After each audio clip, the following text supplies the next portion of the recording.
Every corner of today's Earth is teeming with life. From deep caves to air currents up high, from tropical forests to volcanoes, you will find life, at least primitive organisms, everywhere. Animals, plants, fungi and bacteria have learned to adapt to the harshest environments. Has it always been like this in our world?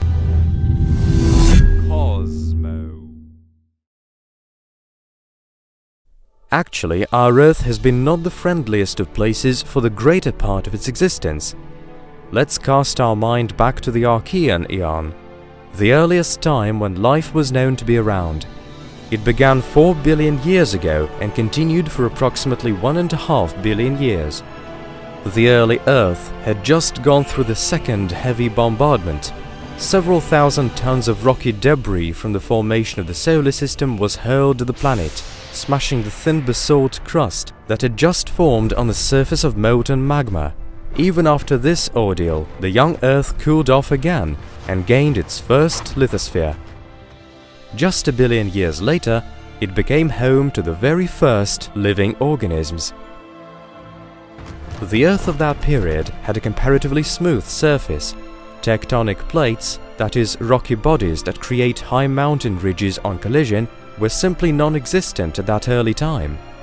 There was no diversity in rocks on the early Earth either. Banks of ores and rocks were in the first stages of formation. Most of the Earth's crust was made up of basalt, a rock formed from magma, and in essence, it is solid lava. There was almost no oxygen in the atmosphere in the Archean. The concentration of nitrogen was considerably smaller than it is now. The Earth was shrouded in a dense mixture of water vapor and carbon dioxide, with a high percentage of oxides of sulfur, phosphorus, and other active chemical elements. The Sun was much dimmer then than it is now. According to some estimates, its luminosity was even 30% less than that of today. That is why our planet was quite a murky place. The Moon still used to find itself in close proximity to it, so a day lasted just around 10 hours.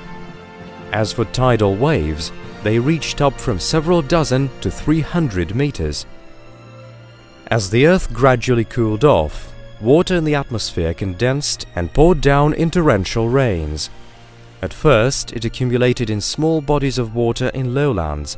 This water was sour, salty, and extremely hot, up to a boiling point in some places.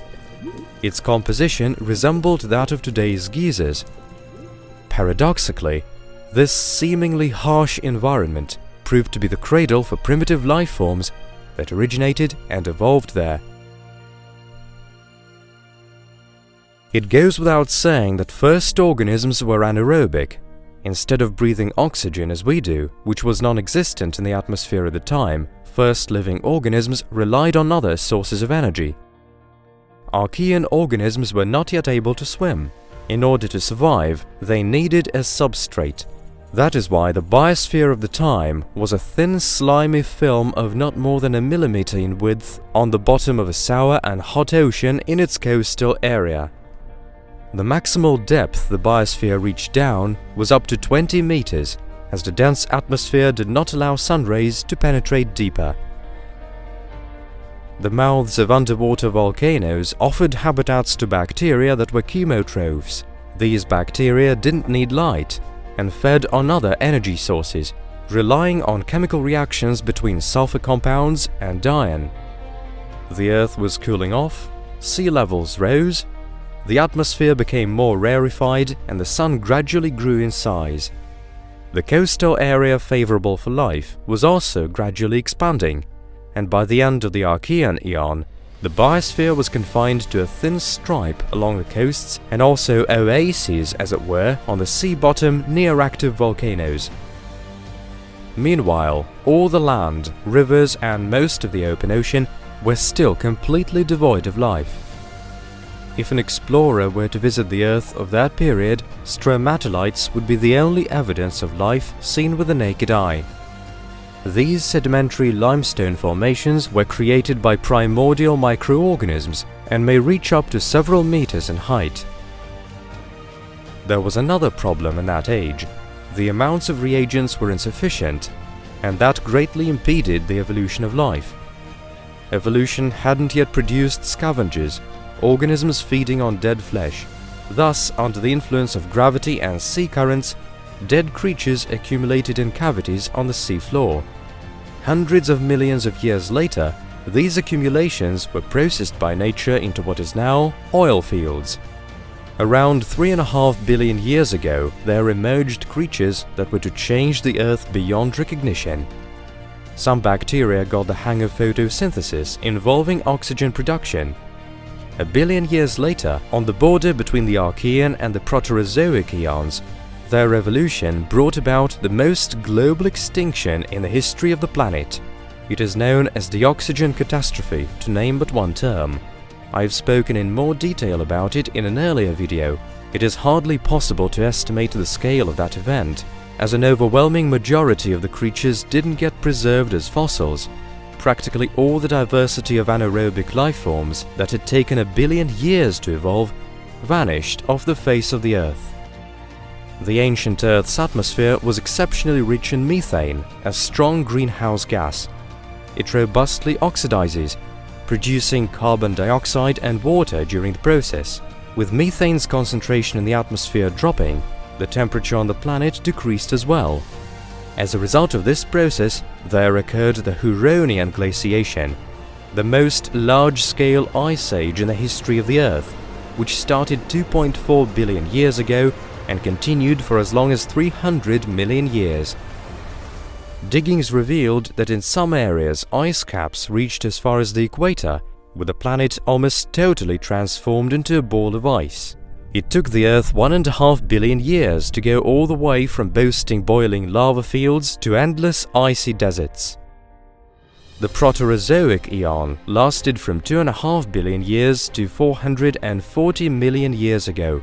Life persevered in spite of the cold, and evolution, although thwarted, carried on. Nevertheless, land remained lifeless. Living organisms concentrated in the coastal area near the equator. And what was happening on the continents? Even though they weren't crawling with life yet, land was experiencing something different and interesting in its own way.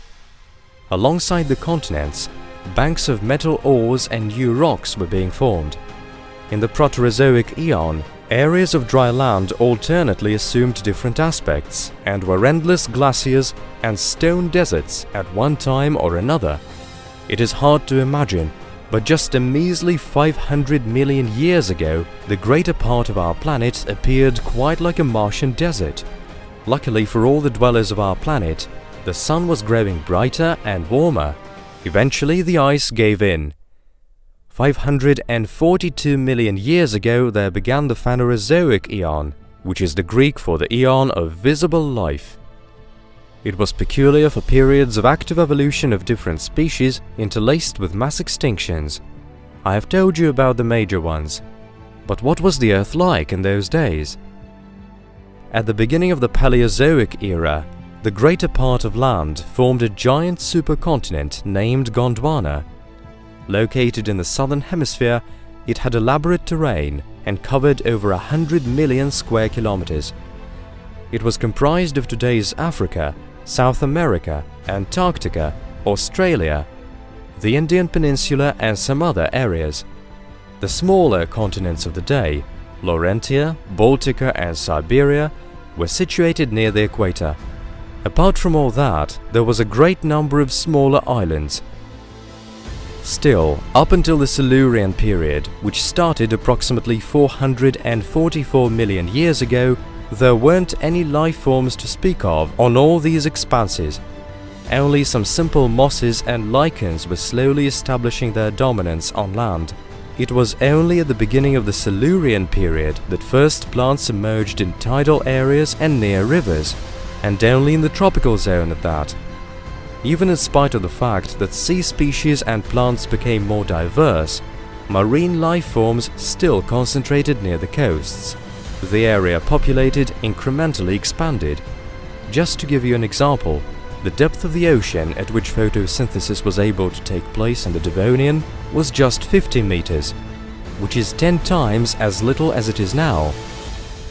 In the same period, which began 420 million years ago and continued until 358 million years ago, the first decomposers emerged, organisms decomposing dead flesh. As a result, there emerged organisms feeding on products of decomposition. For example, alongside scavenging bacteria, there could be found sea sponges at depths of up to 500 meters. The next period was the Carboniferous period. It continued from 358 to 299 million years ago. By the time it began, the greater part of the tropical zone was covered with tree ferns.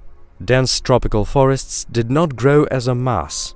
There were no organisms back then that would help wood decompose.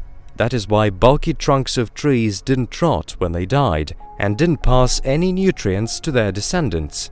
They remained lying without decaying, and the phosphorus in their bodies, so vital for plants, couldn't be extracted. Thus, with time, lush sappy verdure gave way to enormous heaps of dead wood, covering enormous stretches of land. Later, they formed rich deposits of coal, which is still widely used by mankind in various industries. In areas other than the tropics, only fungi, mosses and lichens could be found. They were not able to harden the upper layer of the earth by their roots, and as a result, rain easily washed it off, with rivers turning into muddy streams and lakes becoming putrid swamps. Dry areas became lifeless deserts. It was a time when fishes were vigorously evolving in the seas and rivers, although life hadn't yet ventured out into the open ocean. Algae hadn't learned to float yet, and so life was still confined to coastal areas. The Carboniferous period was followed by the Permian period. It began 299